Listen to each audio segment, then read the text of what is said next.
A notable leftist activist named Sean King, while commenting on the recent wave of attacks on various historical statues that we've seen across the nation, has called for the removal of statues of none other than Jesus Christ, and it has created an uproar and fanned the flames on the already raucous debate our nation has faced on race over the past few months.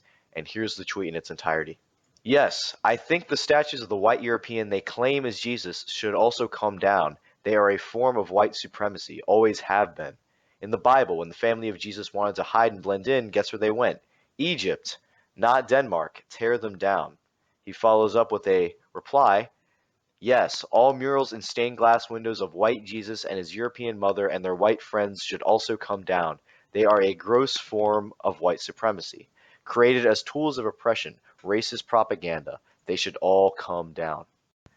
Ignoring the obvious ignorance of Scripture that Mr. King has in regards to the Holy Family's flight to Egypt, it seems that many on the right, and even on the more moderate left, were seemingly shocked by this statement.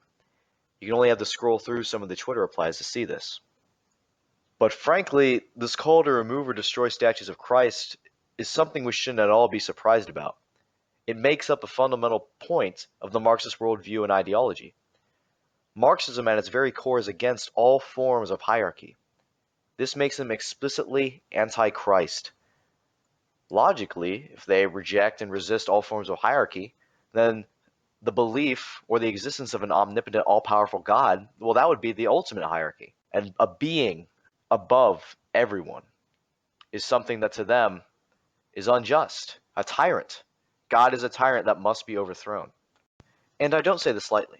Marxist and Marxist-inspired movements are operating under the basic premise that any and all hierarchy and authority is unjust and must be dismantled, and God represents ultimate hierarchy, ultimate authority. Man must submit to its creator. Why do you think there's so much atheism prevalent in these movements? It's quite obvious, because if they weren't atheists, they'd have a cognitive dissonance that just would make their mind tear in two. I mean, some of them, definitely try to mate Christianity with leftist movements, but at the end of the day, you're going to run into problems. Any major leftist movement that has gotten into power has always been atheistic. You cannot name one that hasn't been. Now let's look here. In 1971, Saul Alinsky, very well known, he wrote a book called Rules for Radicals, which is also very well known. And at the epigraph, so the introduction, he puts a quote from himself. And he writes, "Lest we forget, at least an over-the-shoulder acknowledgement to the very first radical, from all our legends, mythology, and history. The first radical known to man who rebelled against the establishment and did it so effectively that he at least won his own kingdom, Lucifer." I think it's pretty clear. Of course, Lucifer is one to be admired, because he just tried to dismantle hierarchy, even though he was unsuccessful. So God, to them, the very notion of God, is wrong. It goes against their core beliefs. And you're seeing this. It's not just statues of Christ. Of course, this whole debate has started over Confederate statues. But yeah, to them, that's a form of hierarchy. Of course, they're going to be arguing that, oh, it's a symbol of slavery. And yeah, I guess it's somewhat correct. But people are acting surprised. Oh my goodness, they're going after statues of Christ now. They're crazy. No, they're not. They're logical. And people are forgetting this. To them, the only savior humanity has is humanity itself. To them, they're perfect humanists. This rhetoric is nothing new, but what we really need to worry about is the action that is beginning to take place from it. Because right now, no action, no one on the right is going to take any measures to stop it. In the recent weeks, we've seen even many mainstream conservatives are now starting to throw their weight behind the idea of the whole Black Lives Matter movement, which is another video topic for another day. But now some of them are even saying, yeah, we can remove Confederate monuments or statues. Most of them say, oh, we can put them in museums. But that's not what is happening. We're seeing this. It's just angry mobs. They're pulling statues down while police sit on the sidelines and don't do anything at all. This whole situation once again proves that the American conservative movement, the mainstream conservative movement, I should say, cannot conserve anything. It's just a continual shift of the goalposts so as to only follow the American left, policy and ideology-wise, by a delay of about 5 years at this point. That's pretty much where we're at. The problem with these quote-unquote conservatives, they're anything but. They're basically classical liberals, and I'm going to expound upon this in a later video, but this is just a small point I'm trying to make here. They're trying to maintain an impossible balancing act. They don't want to, we believe in individual freedom, individual liberty. Oh, but you can't be doing that thing. And the thing is, they're logically inconsistent. This is why the left, as we know it, is winning. They're trying to maintain this impossible balancing act, and all it does is make them lend over to compromise with the radicals. They don't actually understand this, but the mainstream right, or the Republican Party as we know it, is just one side of the same coin with the radical left, because they're both liberals. Just how, to what measure they should be, is the difference. And the thing is, it makes the mainstream right logically inconsistent. So the mainstream right is constantly giving up ground. They have this seeming inability to take a stand on any issue for long. The notion that the mainstream right in America, or the Republican Party as we know it, being any form of extremist or radical is a blatant falsity, because an extremist or a radical would be out there trying to affect change. The modern right, as we know it, the Republican Party in the US, all they do, they don't even dig in their heels. It's a continual backing up of policy. That's all we see. They have not gained anything in the past 60 years. They're merely an ineffective gauze on the wounds our country is suffering from. All they do is merely slow the blood loss a little bit. And that's why I continue to vote Republican. Not because I think they're actually going to change anything, but because all they'll do is they'll put up enough resistance, just enough, to buy us more time until we get an actual party that can get in there and change stuff. But anyway, that's probably a topic for another video, so let's get back to what we're talking about here at hand. What we're going to start seeing very soon is the far left, the very obviously Marxist left, getting their way with any cultural symbol they please, and they've already begun to do this. How do I know? History tells the story. They've done it before. We can even go all the way back. This kind of goes back to what I'm talking about. Just liberalism itself being a problem. We can go all the way back to even pre-Marxist movements. The French Revolution, of course.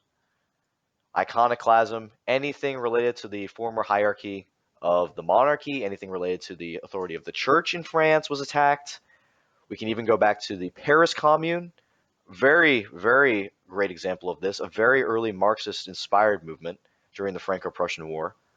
You had statues of Napoleon being taken down. You had priests and bishops being killed. You had nuns being raped. The Bolsheviks in Russia, I think that's at least somewhat well known, although it's never talked about in the school system. And lastly, but very, very not least, the example I really want to focus on are crimes committed during the Spanish Civil War. I think that the Spanish Civil War and the Republican forces in general somewhat resemble the politics that we're seeing play out now here in the United States. Now, of course, we're not in a shooting war. That's not what I'm implying.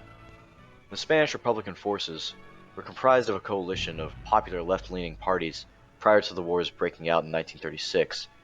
Now, in regards to the left that we see today in America, it's almost reminiscent of intersectionality.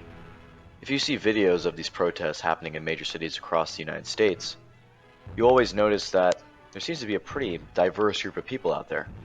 And now that the protests have spilled over into the month of June, which the corporate and commercial media has now designated as Pride Month, we're now seeing intersectionality, or an alliance, between the Black Lives Matter movement along with LGBT movements. You see some infighting, but it's nothing to the same extent that you actually found in Spain.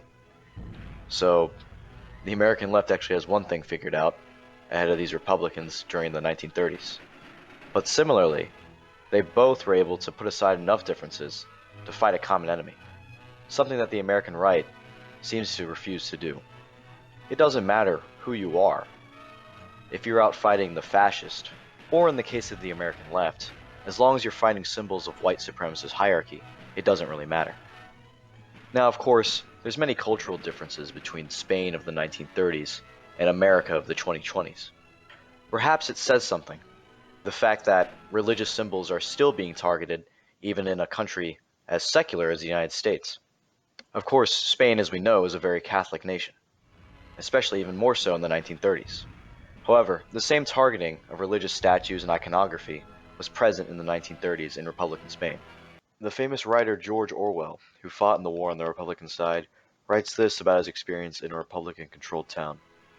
It was the first time that I had ever been in a town where the working class was in the saddle. Practically every building of any size had been seized by the workers and was draped with red flags or with the red and black flag of the anarchists. Every wall was scrawled with the hammer and sickle, and with the initials of the revolutionary parties. Almost every church had been gutted and its images burnt.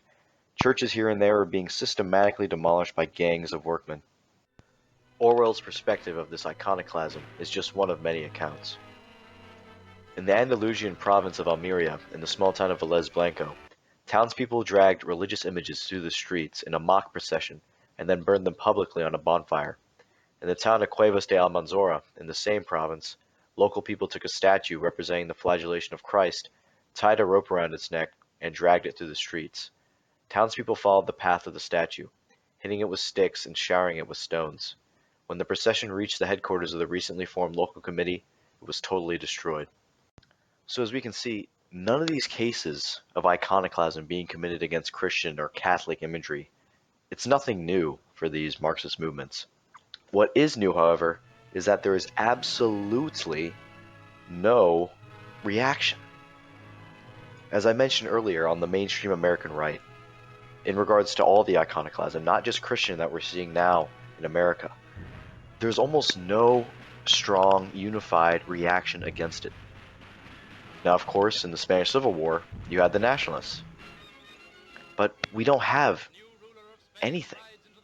We're seeing some very brave people going out and trying to defend these monuments and these places. But what happens to them if they do so? These people risk getting doxxed. They risk getting slandered and libeled, losing their jobs, losing their reputation in their communities.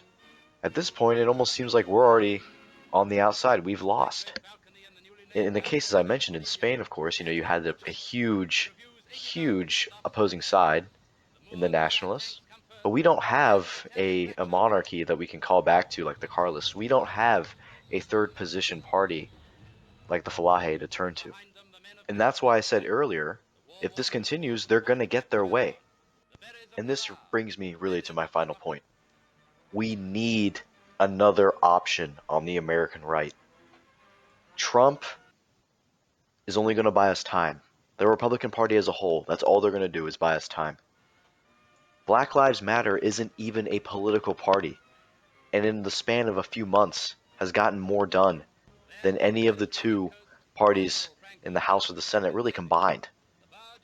And frankly, we need to take notes, because right now we're on the outside, they're on the inside. We are not currently behind the wheel.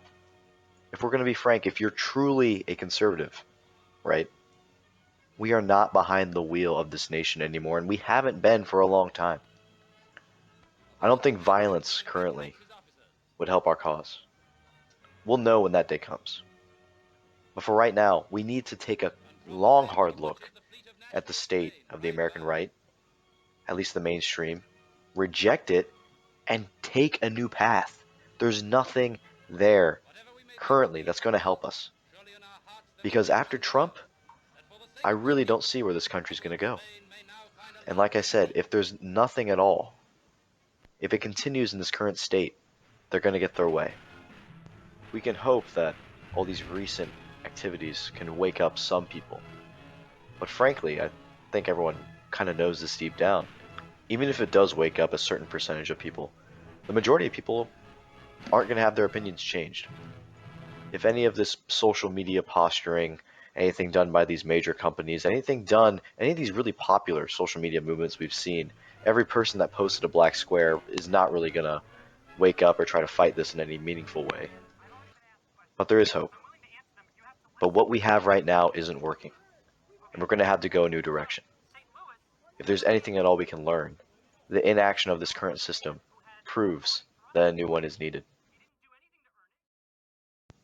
Thank you for watching. If you enjoyed this video, please leave a like. If you want to see more content like it, you can subscribe. Feel free to comment on any topics you'd like me to talk about in the future. I do plan to make more of these videos. And if you wish to support my ability to make these videos, I do have links to places you can donate or purchase products designed by me from. Thank you so much, and I look forward to making more of these.